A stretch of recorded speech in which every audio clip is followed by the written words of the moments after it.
Euh, je vais vous parler. Bon, bien sûr, je suppose que vous savez tous ce qu'est une recherche-action.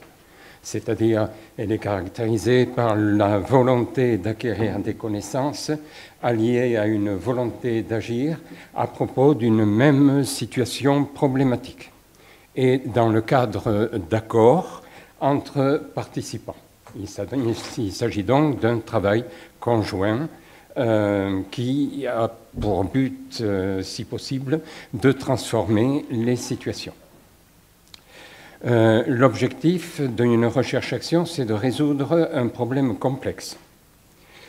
Mais aussi, il s'agit aussi d'acquérir des connaissances, et c'est justement à partir de l'acquisition de connaissances que je vais essayer ici d'évaluer un peu ce qui a pu se produire pendant les 3 ans de la recherche-action. Donc, on va faire de l'évaluation très simple, les représentations des gens avant, les représentations des gens après. Ce n'est pas de l'évaluation qui serait tout à fait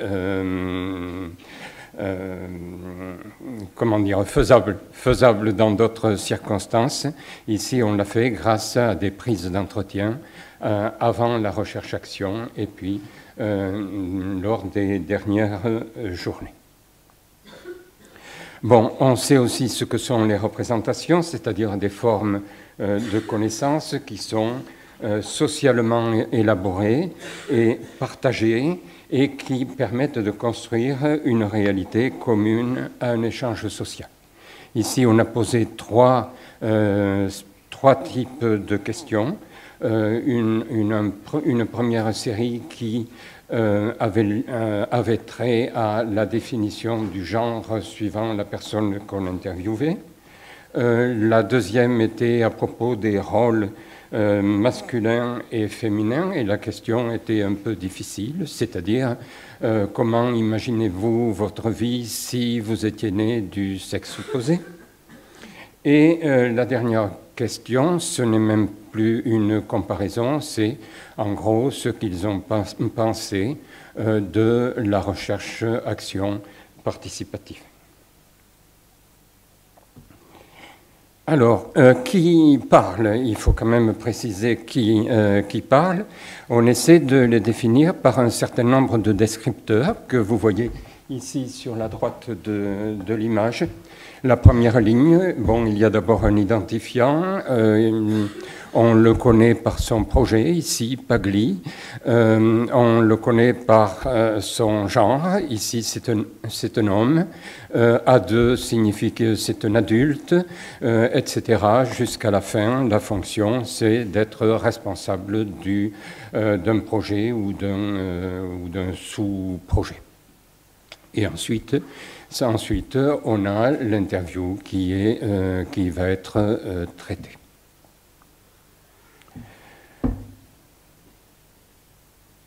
Alors, la première image. La première image, on traite ça par des logiciels d'analyse textuelle. Il y en a qui sont très sophistiqués, relativement chers, comme Alceste, qui est un logiciel qui est basé sur finalement l'idée d'analyse factorielle, cette fois appliquée aux mots et non pas à d'autres unités statistiques. Il y a des logiciels gratuits que l'on trouve sur Internet, Iramutech que j'ai utilisé ici et qui donne des sorties graphiques qui sont intéressantes. Bon, comment on lit les diagrammes? Parce qu'on va subir 5 ou 6 diagrammes. On lit les diagrammes d'abord par l'importance des mots, la taille traduit leur significativité. On peut lire le diagramme à travers les couleurs, puisqu'il s'agit de typologie. Bon, là, on a 1, 2, 3, 4, 5 classes qui sont caractérisées par une couleur. Et on lit surtout ce diagramme, comme toutes les analyses factorielles, par leur position par rapport à l'axe des abscisses, par rapport à l'axe des ordonnées. Ainsi, par exemple, la classe en mauve, travail, occupé, respecté, s'oppose à peu près à tout le reste, la classe en bleu, la classe en gris et la classe en rouge. Si on prend l'axe des ordonnées, eh bien on voit que la classe en bleu s'oppose à la classe en rouge. Alors, ces classes se caractérisent par des mots qui sont liés les uns aux autres. Et la question qui a été posée ici, c'est comment définiriez-vous le genre? Il s'agit du questionnaire à l'entrée, c'est-à-dire en 2022. Les réponses sont extrêmement simples. Oui. Ah, je peux m'amuser ici? Oui. Donc en bleu, par exemple, on va vous dire, le genre, il n'y a pas de problème, notre directrice, c'est une femme, nous célébrons la journée de la femme le 8 mars, nous connaissons le Miralenta, on entend beaucoup de sensibilisation à la radio, il y a bien sûr des personnes qui acceptent l'égalité de genre, mais enfin, pour nous, ça dépend de chacun. Bon, ça, c'est une position qui est destinée essentiellement à faire plaisir aux gens. D'autres classes sont définies par des discussions qui existent à propos ou non du genre dans la société. Alors, le genre, ici, pour tous, est propulsé par les organisations internationales. Les médias peuvent éventuellement prendre le relais. Les personnes étrangères qui viennent à Madagascar parlent beaucoup de genre. Sinon, à la maison, on n'en parle pas. Et puis, il faut surtout faire très attention parce que cela engendre des conflits. Et d'ailleurs, on se demande quelle est la pertinence réellement d'une approche genre. Est-ce qu'il ne faudrait pas faire une approche genre plutôt en fonction des cultures d'une société donnée? Et enfin, le troisième type de classe que l'on va trouver ici est plutôt axé sur la question du travail. Vous le voyez ici, c'est la classe en mauve. Il y a bien sûr dit-on, des inégalités au niveau du travail. Au niveau du travail, il y a bien la question de la force. Les travaux durs, c'est pour les hommes. On va vous expliquer, contre toute évidence, que les femmes ne travaillent pas au champ. Elles sont des meubles fragiles. Ça, c'est le terme consacré à Madagascar. Les ménagères ne travaillent pas. Bien sûr, c'est dur de s'occuper du foyer, mais ce n'est pas un travail qui se traduit par le développement. Et donc, il y a bien sûr des femmes qui exigent l'égalité des hommes et des femmes, mais c'est enlever la spécificité du travail des hommes et du travail des femmes. Donc, voilà la situation à l'entrée de la recherche-action.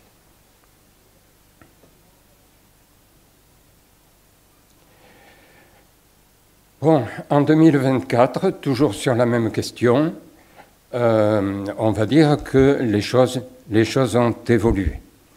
On a au moins, et c'est ça qui me frappe le plus dans cette image, c'est qu'au moins on sait parler du genre et on essaie d'éviter les sujets qui fâchent. Et donc on possède le mot équité, on possède le mot égalité, et on peut parler, bien sûr, des responsabilités des uns et des autres, et du rôle et de la place des femmes dans la société. Bon, alors on sait très bien On sait très bien que l'égalité se passe entre les hommes et les femmes au niveau des droits, mais aussi il faut considérer la prise de responsabilité au sein de la société et de la société, et on vous explique que ça doit être forcément égal. Bon, bien sûr, il y a la question de la force, toujours. Il y a la question de la parole, et donc du pouvoir politique. Bon, la parole, quand même, elle appartient aux hommes. Et puis, il y a aussi la contribution financière au ménage. Et on va vous expliquer que si les femmes veulent l'égalité des droits, eh bien, il faut qu'elles contribuent de la même façon au revenu du ménage. Ça, c'est la classe qui se trouve ici en rouge sur les responsabilités des uns et des autres. On peut considérer aussi que le genre est basé sur l'équité. Là encore, on a des discours assez surprenants. Contrairement au Miralenta, c'est-à-dire l'égalité des droits, on peut placer l'équité. Chacun doit être au même niveau pour atteindre un résultat, mais l'équité pour tout le monde, c'est quand même nettement plus vague et plus confortable que l'égalité. Et enfin, il y a la question des rôles, c'est-à-dire revendiquer une égalité des droits, c'est aussi une question de pratique concrète. Et ça, c'est un discours de femmes, essentiellement dans l'androuille. Les droits ne seront jamais égaux. Bon. Ici, on va comme je vous ai expliqué, les attitudes ne changent pas forcément énormément, mais au moins il y a une différence qui est tout à fait fondamentale. On a la capacité, on a le vocabulaire et la capacité d'argumenter. Ce qui est, après tout, un progrès. Maintenant, si j'étais né homme, par exemple, pour les femmes, si j'étais né femme pour les hommes, qu'est-ce qui se serait passé? Eh bien, la question, généralement, a été très mal prise, d'une façon qui, pour quelqu'un d'extérieur, est un peu surprenante. Elle a choqué, elle a fâché, et on le comprendra tout à l'heure parce que le genre est une composante du statut social, au même titre, par exemple, que de naître noble ou descendant d'esclaves. Et donc, poser la question, si j'étais né de l'autre côté, eh bien, c'est remettre en cause totalement le statut social dans toutes ses composantes. Donc, évidemment, ça a été une expérience désagréable. Il faut quand même souligner que la société malgache est une société qui est très fortement hiérarchisée, et particulièrement dans l'androuille. Alors, eh bien, les gens ont... la plupart ont accompli le service minimum, c'est-à-dire, si j'étais né femme, eh bien, je n'aurais pas eu la force. Et vous voyez, en gris, par exemple, je n'aurais pas pu conduire une moto sur des terrains difficiles. Voilà en gros ce qu'on peut vous expliquer.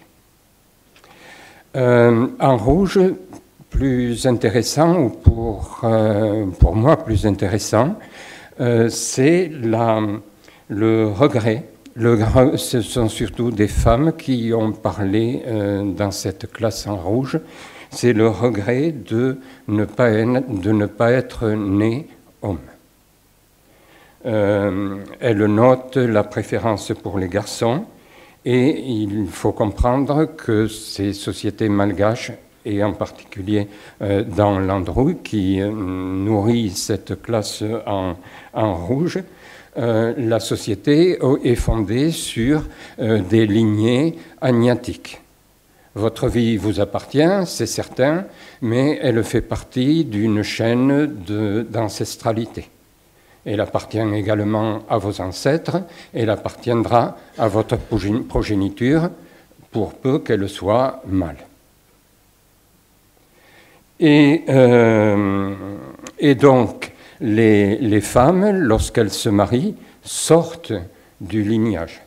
Ce sont en quelque sorte des personnes qui sont perdues pour l'enclos. Elles vont servir, bien entendu, à permettre des alliances avec d'autres lignages, avec d'autres clans, mais du point de vue du travail ou du point de vue de la reproduction, elles sont totalement perdues pour la lignée agnatique.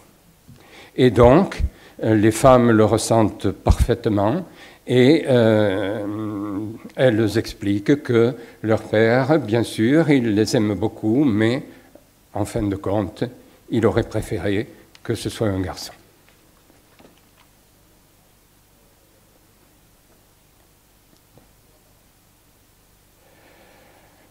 Alors, si j'étais né en 2024, les gens avaient eu le temps de se familiariser avec la question, mais c'est encore un choc culturel, c'est encore une remise en cause du statut. On voit les gens en vert qui accomplissent également le service minimum. Ah oui, votre question. Répétez-moi encore votre question. Ah oui, la réponse, c'est ceci. Je ne change finalement pas ma réponse.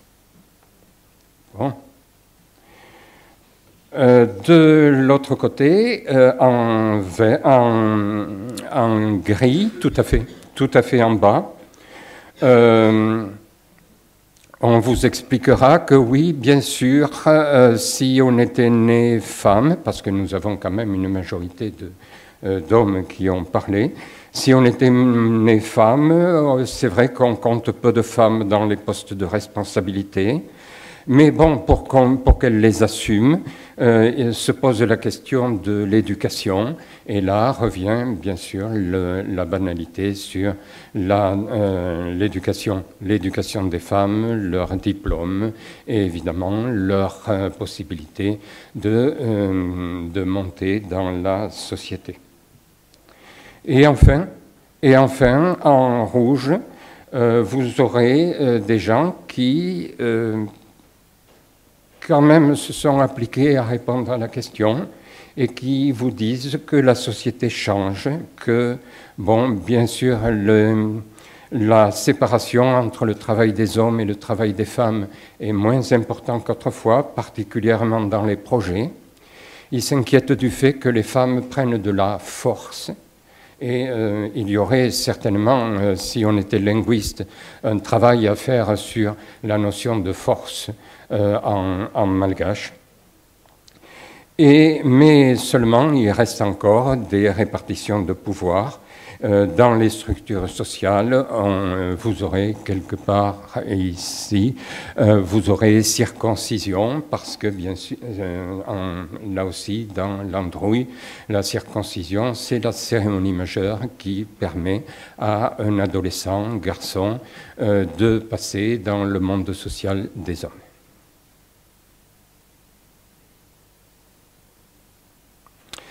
Donc, il y a un certain changement, mais enfin, on ne peut pas dire réellement que les représentations aient drastiquement évolué. Seulement, cela permet quand même une exploration, il me semble intéressante, sur les ressorts des logiques de genre à Madagascar. Enfin, on a posé une dernière question à la fin sur la recherche-action. Est-ce que les participants à la recherche-action ont trouvé la recherche utile? Est-ce qu'elle les a aidés dans le projet? Est-ce qu'il y a eu des résultats? Qu'est-ce qui leur a plu? Qu'est-ce qui ne leur a pas plu? Alors, bon, c'est un peu le fouillis, mais il faut comprendre que le corpus était vraiment très, très important et il y a de nombreuses classes. En gros, je vais distinguer ce qui est en rouge, ce qui est en vert et le magma qui est en mauve, en bleu et en gris. Bon, en rouge, eh bien, on explique que la RAP, c'est intéressant, mais il y a de très grosses difficultés de mise en œuvre des démarches de genre, c'est-à-dire pour eux les phases d'expérimentation de la recherche-action. D'abord parce que les époux ne savent pas très bien ce qu'ils font. Le mari ignore ce que se fait sa femme, la femme ignore ce que fait son mari, enfin, au moins c'est ce qu'on vous dit. Il y a des réticences à s'occuper de l'alimentation des enfants pour les hommes. Il y a des réticences partout et finalement la recherche-action n'a pas donné grand-chose. En vert, les réponses sont liées plutôt, et vous le voyez dans les mots les plus importants, atteindre et objectif, c'est surtout lié à des questions d'évaluation et de cadre logique. Il faut atteindre les objectifs, bon, et de toute évidence, et pour tout le monde, la rigueur d'un cadre logique n'est pas réellement adaptée à la flexibilité d'une recherche-action qui retourne toujours sur elle-même pour des évaluations cycliques et pour des projets si possible nouveaux. Et en gris, eh bien, en gris, on a plutôt des enthousiastes. Je suis quand même un peu étonné de ce résultat, mais cela représente à peu près un tiers de la population. Voilà, ils nous disent, ça te permet d'analyser comment tu vas résoudre un problème, tu fais un diagnostic, tu planifies, ensuite on se regroupe pour résoudre les problèmes, et en plus de travailler sur le genre, tu peux appliquer la recherche-action dans tous les domaines. Donc là, évidemment, c'est le succès colossal. Oui, on ne demandait pas davantage, un tiers de la population. Bon, donc les choses se sont passées comme elles pouvaient se passer, c'est-à-dire que les structures mentales n'ont pas énormément évolué, qu'on a appris du vocabulaire, qu'on a appris des techniques, et qu'on est, assez rapidement d'ailleurs, et qu'on est capable de répliquer les techniques dans des domaines variés. Bon, maintenant, il ne faut pas oublier les chercheurs. Parce que c'est très bien de parler des recherches-actions avec des équipes de projet, mais les chercheurs aussi sont partie prenante des recherches-actions. Et si la recherche-action doit avoir une valeur éducative, eh bien cette valeur éducative, elle doit se révéler aussi dans la modification des représentations des chercheurs. Je pense que c'est un des bémols que l'on peut avoir sur la recherche-action arpège. Bon, bien sûr, il y a eu des ateliers réguliers qui nous ont permis de réfléchir. Nous avons été aussi assistés d'un comité scientifique, mais nous ne nous sommes pas spécialement intéressés à l'évolution de nos propres représentations. Alors, il m'est arrivé quelque chose d'un peu surprenant. Au milieu de la recherche-action, j'ai réfléchi. Et on parlait de déclic. Il y a un mot qui a organisé mon déclic. C'est le mot décolonialité qui a été prononcé au cours d'une consultation du comité scientifique. Et alors, ça a été un grand bouleversement, bien sûr, et je ne vais parler que de moi, parce que, après tout, je ne sais pas trop pour mes camarades comment ça s'est passé. Mais bon, la décolonialité, il a fallu quand même travailler beaucoup là-dessus. J'étais encore dans des notions d'interculturalité, comment faire passer des notions de genre à des personnes qui en ont relativement peu entendu parler, et comment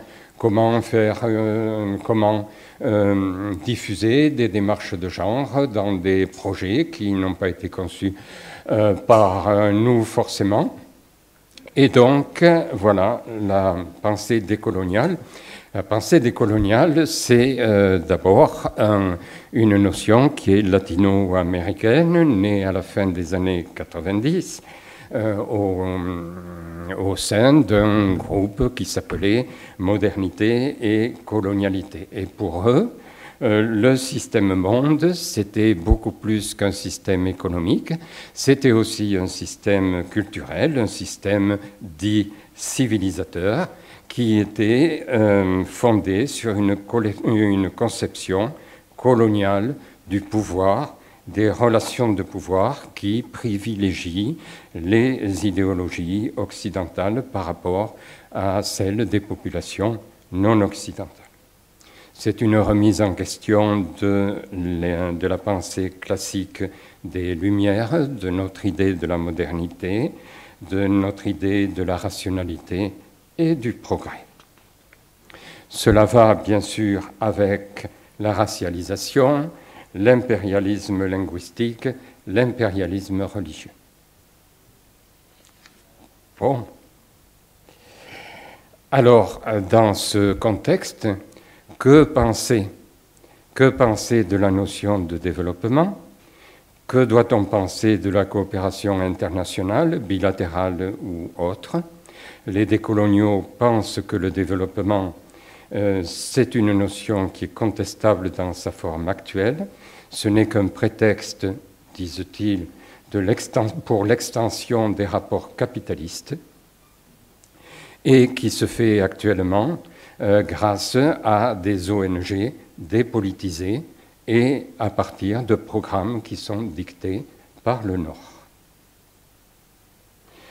Bon, et à leur tour, les féministes décoloniales considèrent que la notion de genre qui a été propulsée sur le devant de la scène après la conférence de Pékin, qui a été reformulée par les institutions internationales et les agences de financement de développement, eh bien, elles ont essentiellement servi à déplacer et à neutraliser des approches plus clairement féministes qui visaient à une remise en cause des rapports sociaux existants.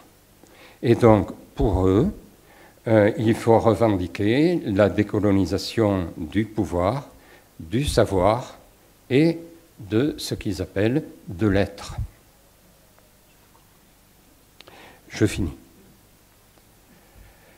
Muni de ce bagage, je suis retourné vers la culture malgache et vers la culture africaine d'une façon générale.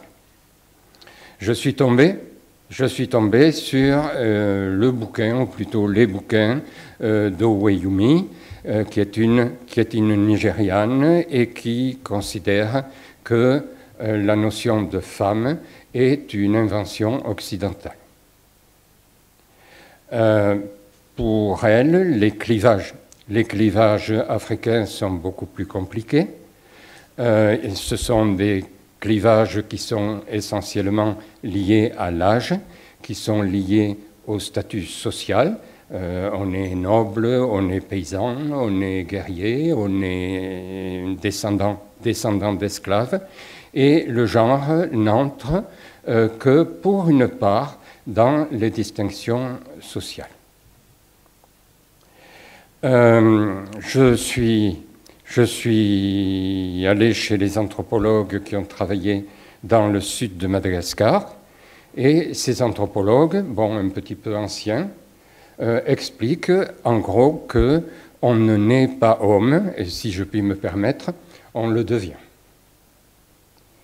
Tout le monde naît femme dans l'enclos familial. Dès qu'elle est enceinte, la femme rejoint l'enclos de son père, c'est-à-dire, et c'est ce qui va constituer le côté maternel du garçon.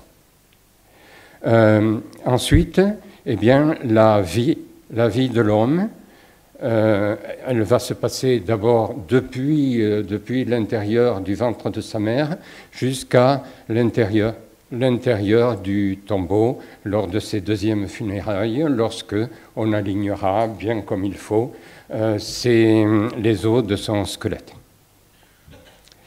Et petit à petit, eh bien, par un certain nombre de cérémonies, le clan maternel va perdre ses droits sur l'homme au profit du clan paternel, et il va rejoindre la lignée agnatique de ses ancêtres. Ça passe par un certain nombre de cérémonies, dont le savatse, qui est la cérémonie de circoncision, mais il y en a d'autres, par exemple le mnyavake, où le père partage son troupeau entre ses différents garçons pour que ceux-ci puissent accomplir leurs obligations sociales.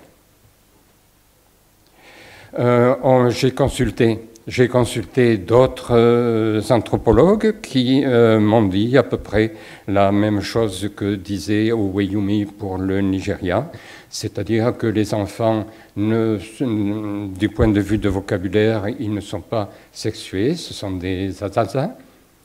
Et puis ensuite, le sexe réellement ne commence qu'avec les possibilités de procréation, et il cesse au moment où la procréation ne se fait plus, c'est-à-dire à la ménopause des femmes, où elles atteignent un statut qui n'est plus celui d'homme ou de femme, qui est une espèce de statut androgyne. Donc, que faire avec tout ça? C'est ma conclusion, bien sûr. Il est tout à fait clair qu'on ne peut pas se comporter dans une culture en diffusant du genre occidental vu et revu par les organisations internationales. C'est évident. Si la recherche-action devait être refaite, il est probable qu'il faudrait repartir des conceptions même des parties prenantes malgaches et essayer d'évoluer de proche en proche vers quelque chose de différent.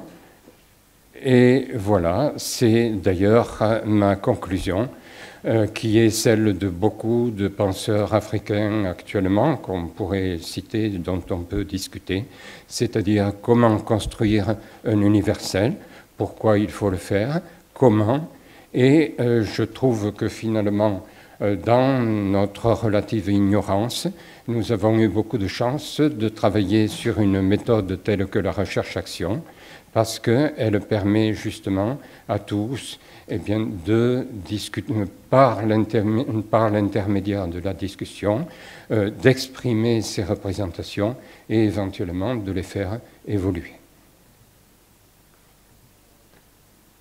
Et voilà.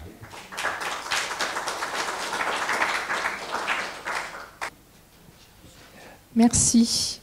J'ai 3 petites questions. La première, c'est sur l'exercice « Si j'étais né ». Alors moi, c'est un exercice que j'ai fait souvent, mais en en formation, en posant la question plutôt à un groupe avec des gens qui y répondent, non pas individuellement, mais voilà, individuellement, mais à la vue de tous, donc un peu collectivement. Généralement, moi je l'ai fait alors au fin fond du Tchad, au fin fond de plein d'endroits avec des cultures aussi assez ancrées sur les questions hommes-femmes.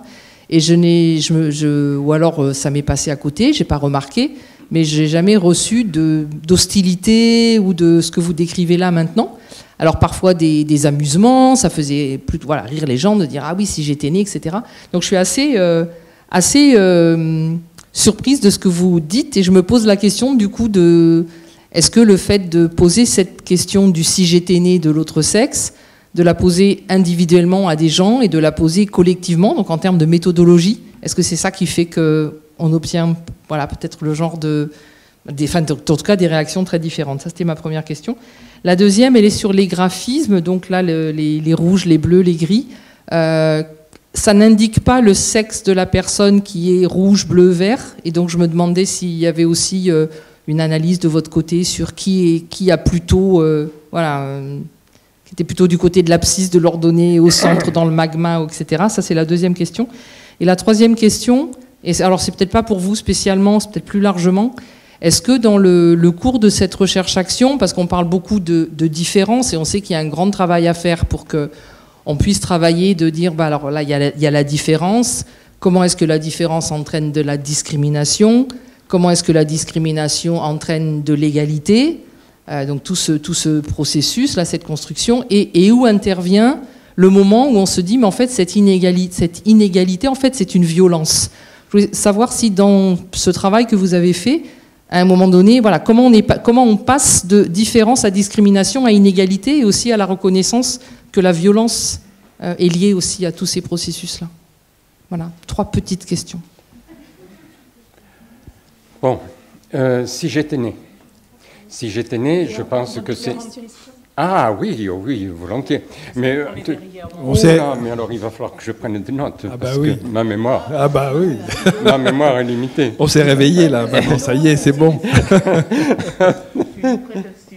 Oui, là, ici, tiens. Pardon. Non, merci beaucoup Jean-Étienne. Moi, c'était pas une question et c'était surtout pas pour remettre en cause l'ouverture que tu proposes sur pour réintégrer les concepts, les façons de voir locales dans l'analyse et l'interaction, mais c'est plutôt pour parce que il y a aussi un effet de mode derrière la décolonialité, le décolonialisme, et il y a aussi en Amérique latine une critique très forte de ces courants-là, qui ressort. Alors c'est peut-être un peu des gens qui sont un peu sur marxisants qui la développent, mais c'est pour dire que les fondements même de cette approche sont sujets à débat et à critique en Amérique latine. Je ne veux pas rentrer dans le détail. Il y a un livre en France qui a été traduit récemment qui en parle. Peut-être que tu pourras le citer. Cossens aussi a parlé. Voilà. Merci. D'autres questions? Non,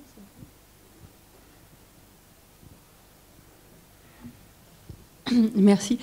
Moi, c'était pour revenir, on l'a évoqué ce matin sur la question de la langue. On en a discuté ce midi aussi avec Cécile. Donc voilà, mais voilà, si on pouvait prendre un petit temps effectivement sur cette question de la langue, si vous pouvez un peu nous expliquer en fait dans quelle langue les ateliers ont été conduits, et puis éventuellement évidemment les biais que ça induit, et aussi dans la possibilité pour les gens d'exprimer justement des représentations qui sont difficilement dissibles en français. Voilà, donc sur 5 minutes maximum. Oui. Très brève. Vous avez introduit les stagiaires dans le corpus. Pourquoi et qu'est-ce que ça a pu provoquer de différent? Oui.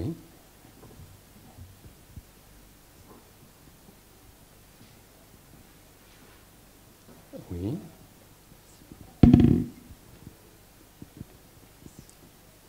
Ah, j'en réchappe pas trop mal. Bon, alors, Si j'étais né, oui, je comprends que c'est une technique d'animation dans les formations en genre qui est assez commune. Il est possible que ce soit le passage du collectif à l'individuel. Il est possible que ce soit la culture malgache qui est beaucoup plus hiérarchisée que partout ailleurs, et peut-être où la hiérarchie se voit moins nettement. Il y a toutes sortes d'hypothèses. Moi-même, je n'aurais pas pensé que ça aurait fâché quelqu'un. Certains ont ri, mais enfin, à Madagascar, on rit surtout quand on est gêné. et donc, je ne peux pas répondre à cette question, sauf que en analysant les réponses, on voit que les gens sont très embarrassés. Voilà. Ça, c'est un point. Et je ne peux pas faire de commentaire vu que je n'ai jamais essayé la chose ailleurs. Pour les stagiaires, finalement, je n'ai pas introduit les stagiaires dans le corpus. Bon, c'était mon premier mouvement de les introduire, mais on m'a expliqué que finalement, elles n'étaient restées que 15 jours, 3 semaines, et que ça ne faisait pas le poids dans une évolution de 3 ans, ce qui est une chose possible, mais bon, rien ne m'empêche, si je continue à travailler sur ce corpus-là, de les mettre, d'ajouter des questions, enfin, tout ça c'est extrêmement malléable. J'ai travaillé juste sur ces questions-là parce que on m'a demandé d'intervenir dans ces journées, mais je peux continuer à travailler pendant très longtemps sur ce corpus qui est extrêmement riche. Bon, alors sur les questions de cuisine, c'est-à-dire d'abord les questions de traduction sont évidemment très importantes, et ensuite une fois que vous avez traduit, et là vous avez vu que tout était traduit dans un français à peu près impeccable, ensuite comment on fabrique les corrélations et toute cette sorte de choses. Alors oui, la traduction est un problème énorme, quasiment insoluble. C'est pour cela que si une recherche-action devait à nouveau se faire à Madagascar, et il serait beaucoup mieux que ce soit conduit en malgache. Pour vous donner une importance des difficultés, il n'y a à Madagascar pas de mot réel pour le sexe et bien sûr pas de mot pour le genre.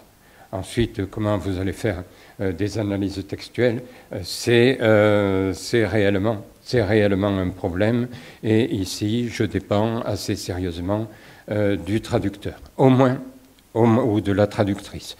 Au moins, il n'y a pas eu un changement de traducteur en cours de travail, ce qui conserve à peu près une unité dans le corpus. Donc ça, c'est la première question, mais bon, d'après ce que j'ai pu lire par ailleurs, parce que je me suis intéressé au problème de traduction, ça serait la même chose en Wolof, par exemple. Il y a des gens qui ont travaillé en Wolof, et exactement de la même façon, on ne devient femme qu'avec ses premières menstrues, et on cesse de l'être à la ménopause. Donc ensuite, parler d'égalité homme-femme, qu'est-ce que ça veut dire exactement? Ce sont des problèmes très sérieux qui doivent être abordés si on veut réellement sortir des approches standards de démarche de genre. Et ensuite, comment ces logiciels travaillent, comment ces logiciels travaillent. Ce que j'aime bien dans ces logiciels, c'est qu'ils réfléchissent à ma place. Pas parce que je suis foncièrement paresseux, mais parce que je suis doué d'une subjectivité. Et que c'est très facile dans un entretien de piocher des passages qui sont favorables à ce que je veux dire et d'éliminer les passages qui ne le sont pas. Tandis que le logiciel fait son travail d'une façon complètement neutre. Il compte les mots, il compte les co-occurrences dans des membres de phrases, il classe les membres de phrases en fonction des mots qu'il a trouvés, et il me fait des statistiques, et il sort des tableaux, il sort des graphiques, que là, je vais être obligé d'utiliser ma subjectivité, ou peut-être ma science tout à fait relative, à interpréter des données statistiques, c'est-à-dire voir qu'est-ce que cet amas peut bien signifier. Et vous voyez que la clarté n'est pas vraiment la qualité de ce qui est sorti de toutes ces analyses. Et donc, enfin, la question des inégalités. Alors, c'est vrai que des inégalités, d'abord de la hiérarchie, ensuite des inégalités, et ensuite où ça débouche sur de la violence, là, ce n'est pas réellement à moi qu'il faut poser la question. Je suis un débutant très neuf sur les questions de genre. Si j'ai utilisé ces techniques, c'est d'abord et depuis assez longtemps sur des questions d'éducation à l'environnement, des choses de ce genre, comme la recherche-action, ça s'applique partout. Et donc, je crois, et ça c'est un réel problème. C'est un réel problème. Il faut bien faire d'abord la différence entre hiérarchie et inégalité. Ça, je l'ai pêché chez un auteur que j'apprécie beaucoup, qui est Irène Théry, et qui a travaillé non pas sur les différences de genre, mais sur la distinction de sexe. Et elle explique pourquoi elle utilise ces mots. Il faut voir également que il y a dans le monde une très grande, beaucoup de sociétés qui sont des sociétés hiérarchiques. La société chinoise, la société japonaise, bien que extrêmement modernes, sont encore des sociétés hiérarchiques où chacun se différencie suivant sa place dans son groupe et constitue d'abord un groupe avant de se considérer comme un individu. Et c'est vrai à Madagascar, c'est vrai aussi où ça a été beaucoup travaillé dans les îles du Pacifique. Il y a beaucoup d'anthropologues qui ont travaillé dans les îles Samoa, dans les îles Fidji, dans ces îles-là. Donc il y a des sociétés hiérarchiques. Puis ensuite, quand est-ce que la hiérarchie débouche sur des inégalités? C'est un vrai problème. Quand est-ce que ces inégalités deviennent insupportables? Ça, c'est un autre problème encore. Merci beaucoup. En attendant qu'on passe que les personnes de la prochaine table ronde arrivent, je me permets quand même d'ajouter une nuance. Oui. J'ai mené au moins la moitié des entretiens. Je ne suis pas forcément d'accord que les gens aient été vraiment fâchés avec la question. Je pense qu'il y avait, notamment pour les premiers entretiens, vraiment une surprise. Un peu du style, mais je suis homme, donc pourquoi je me poserais cette question? Comme si on sous-tendait qu'on pouvait changer de sexe. C'était peut-être un peu ça, mais je trouve que c'était plus un peu une gêne, une surprise. Peut-être c'est une question qui a amené les personnes un peu hors de la zone de confort. Mais je ne suis pas forcément en phase avec l'interprétation que tu en fait ça m'étonne que l'analyse sexuelle donne ça. Mais bon. Oui. S'il vous plaît, les participants, Maria veut réagir. Oui, Maria a attendu beaucoup et ce on monsieur en bleu. On est en train de reprendre les 3/4 d'heure de retard de ce matin. Maria et François, mais vraiment synthétique. Oui, je suis très courte. Tu as dit que, bien sûr, l'interprétation, tu l'as laissé faire, si vous voulez, la machine ou le logiciel. Oui. Là, je m'en doute. Parce que je dirais aussi tout autour de la communication, on dit toute compréhension d'un contenu dépend du contexte. Et maintenant, tu as enlevé plus ou moins tout le contexte. Donc, je me demande vraiment, est-ce que c'est vraiment la bonne compréhension? Oui, c'est vrai. Je vais répondre à ça tout à l'heure. Je voudrais voir ce qui m'attend encore. Non, c'est une question. C'est une question qui découle de la façon dont vous saisissez la grille de la pensée décoloniale et de l'interprétation de la conception de la femme comme un construit social. C'est ce que vous nous avez expliqué en recourant aux interprétations dites africaines ou malgaches. Oui. Il faut parler plus fort. Je recommence. Ou alors, on vous a donné un micro qui... Non, mais je vais recommencer. Dans ce cas, voilà. C'est mieux comme ça. Après, s'il te plaît, François. Oui, mais d'accord. Je repose ma question. Non, c'est la façon dont... Enfin, c'est des questionnements qui découlent de la façon dont vous saisissez de la grille de lecture de la pensée décoloniale, en comparant une conception occidentale avec des conceptions qui relèvent de construits sociaux, historiques et sociaux. Et... ça m'amène à deux questions, parce que ce que j'ai aussi entendu ce matin, et puis ce qu'on a pu rencontrer souvent au sein des équipes du GRET, un des points d'achoppement et d'incompréhension dans les formations ou dans les discussions, c'est quand on amène à comprendre la notion de genre comme des construits sociaux, alors qu'on nous réplique que ce sont finalement une remise en question de facteurs purement biologiques. Voilà, et c'est bien ça qui me pose question si on veut comparer ou on veut relire nos tensions de lecture du genre avec un construit social d'un côté.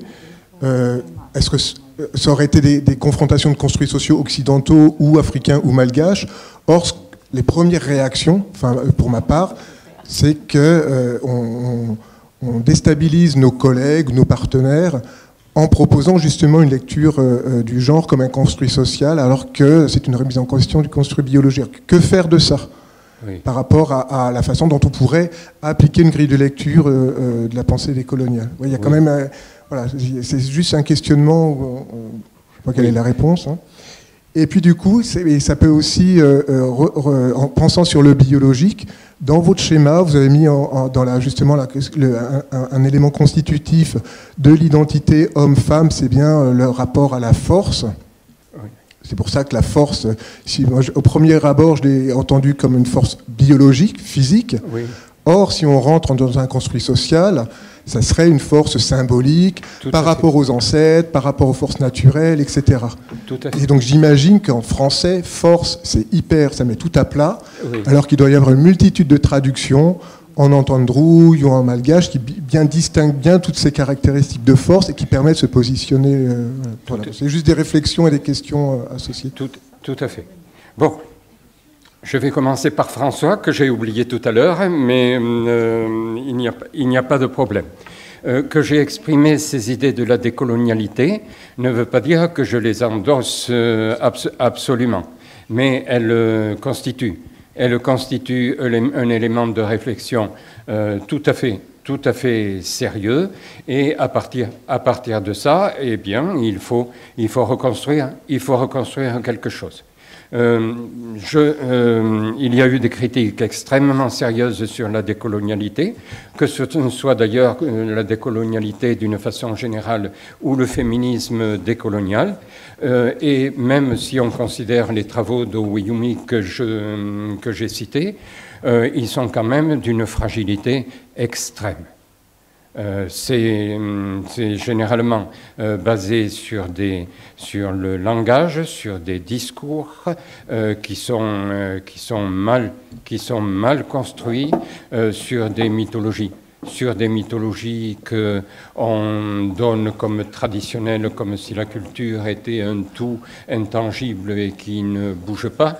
Non, il y a beaucoup à dire sur la question décoloniale. Mais au moins, ça décoiffe un petit peu et on est obligé de se retrousser les manches pour réfléchir aux réponses que l'on peut apporter.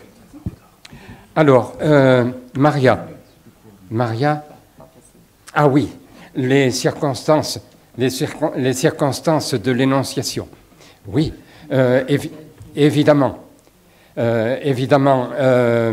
mais ça, je ne m'y intéresse pas. Je ne m'y intéresse pas, je ne m'intéresse que et d'ailleurs, je ne suis pas le seul à travailler en linguistique de cette façon. Je ne m'interroge que sur les énoncés. Voilà. Et encore d'une façon extrêmement partielle. Et j'ai cru un moment que tu allais me dire, même l'ordinateur a une idéologie. Bien sûr, il a une idéologie, celle de la personne qui a fabriqué les programmes et qui a choisi les façons de résoudre les difficultés.